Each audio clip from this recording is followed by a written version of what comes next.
কুড়িগ্রামে বন্যা পরিস্থিতির আরো অবনতি হয়েছে। ব্রহ্মপুত্র নদের পানি বৃদ্ধি পাওয়ায় ১.৫ লাখ মানুষ পানিবন্দী হয়ে পড়েছেন।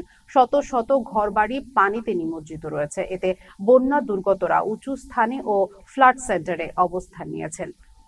ব্রহ্মপুত্র নদের পানি অস্বাভাবিক হারে বৃদ্ধি পাওয়ায় ৩৭টি সরকারি প্রাথমিক বিদ্যালয়, ৬৭টি মাধ্যমিক বিদ্যালয় ও মাদ্রাসা বন্ধ ঘোষণা করা হয়েছে। বানভাসীদের সহায়তায় ইউনিয়ন পর্যায়ে ৮৩টি মেডিকেল টিম গঠন করা হয়েছে। উজান থেকে নেমে আসা পাহাড়ি ঢল ও অতি বৃষ্টির কারণে কুড়িগ্রামে ব্রহ্মপুত্র ও ধরলা নদীর পানি বিপদসীমার উপর দিয়ে প্রবাহিত হচ্ছে।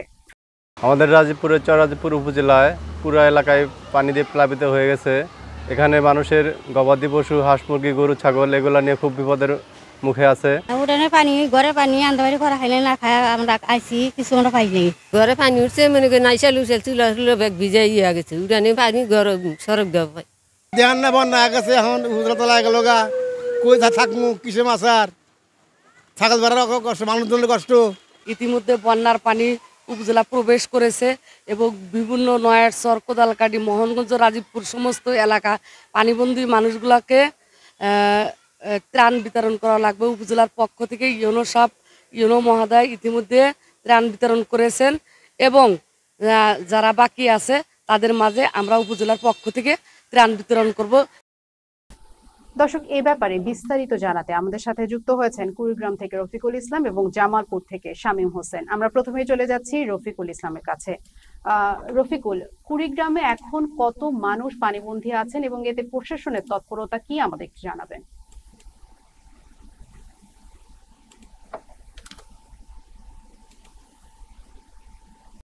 জি সামিয়া, যেমনটি বলছিলেন কুড়িগ্রামের বন্যার পরিস্থিতি অবনতি হয়েছে। আমি যদি জানাই, কুড়িগ্রামের ব্রহ্মপুত্র নদীর চিলমারি পয়েন্ট এবং উলিপুরের হাতিয়া পয়েন্টে বন্যার পানি বৃদ্ধি পেয়ে বিপদসীমার ৭০ থেকে ৮০ সেন্টিমিটার উপর দিয়ে প্রবাহিত হচ্ছে। আর যার কারণে বন্যার যে পরিস্থিতি, আসলে নতুন নতুন এলাকা পানিবন্দী হয়ে পড়ছে। আমি একটু জানিয়ে রাখি, এই মুহূর্তে আমি রয়েছি কুড়িগ্রাম জেলার রাজীবপুর উপজেলার যে উপজেলা পরিষদ চত্বর রয়েছে, অর্থাৎ উপজেলা প্রশাসনিক ভবন রয়েছে, সেই প্রশাসনিক ভবনের সামনে রয়েছি। এইখানে কিন্তু দেখতে পাচ্ছেন যে পুরাটাই পানিবন্দী হয়ে গেছে উপজেলার চত্বর। সেই সাথে নতুন নতুন এলাকায় পানি প্রবেশ করতেছে আর পানিবন্দী হয়ে পড়ছে প্রায় উপজেলার 2 ভাগ লোক। কারণ ছোট্ট একটি উপজেলা, এই উপজেলায় 3টি ইউনিয়ন, রাজীবপুর সদর, কোদালকাটি, মোহনগঞ্জ। আর 3টি ইউনিয়নের 2টি ইউনিয়ন কিন্তু ব্রহ্মপুত্র নদীর যে চর অঞ্চল রয়েছে সেই চর অঞ্চল। যার কারণে গত 2-3 দিন আগেই কিন্তু পানিবন্দী হয়েছে ওই চর অঞ্চলের লোকগুলো। আর পানি বাড়ার সাথে সাথে কিন্তু আজকে গতকাল রাতে কিন্তু এই উপজেলা পরিষদ চত্বরের সামনে দিয়ে রাজীবপুর বাজার সহ পুরা এলাকায় কিন্তু প্লাবিত হয়েছে। আর যদি আমি জানিয়ে রাখি, এই কুড়িগ্রামের এই রাজীবপুর উপজেলার 800 থেকে প্রায় 1000 হেক্টর ফসলি জমি কিন্তু পানিতে নিমজ্জিত হয়েছে।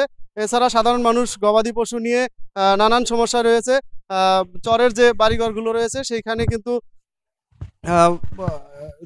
তারা গবাদি পশু নিয়ে নানান সমস্যায় রয়েছে। সেটা ওই বাড়িঘরে পানি ওঠায় অনেকেরই চুলো কিন্তু এখনো জ্বলেনি।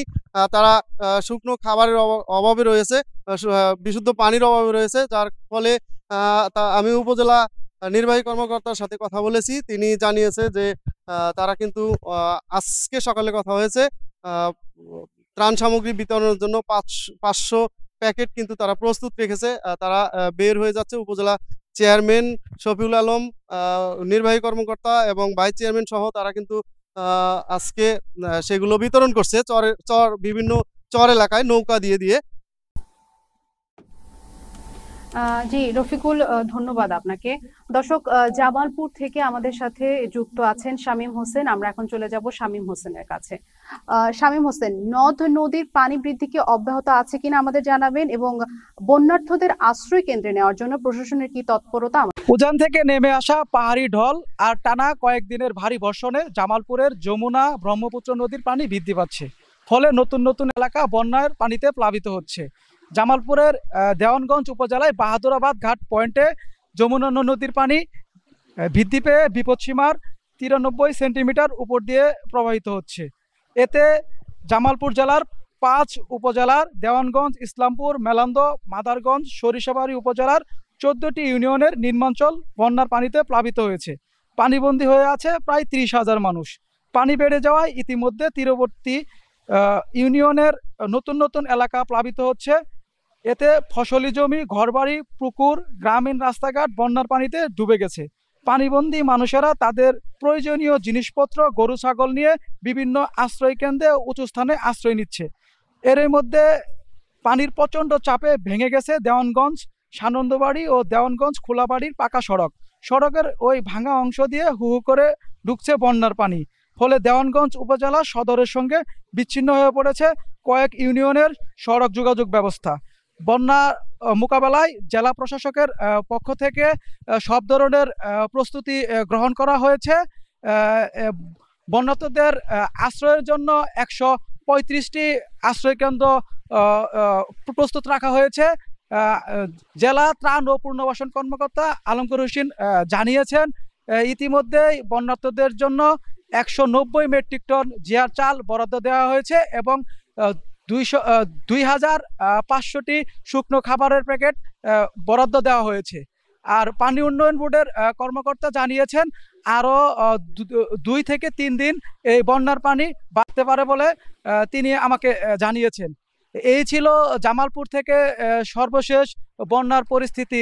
সামিয়া।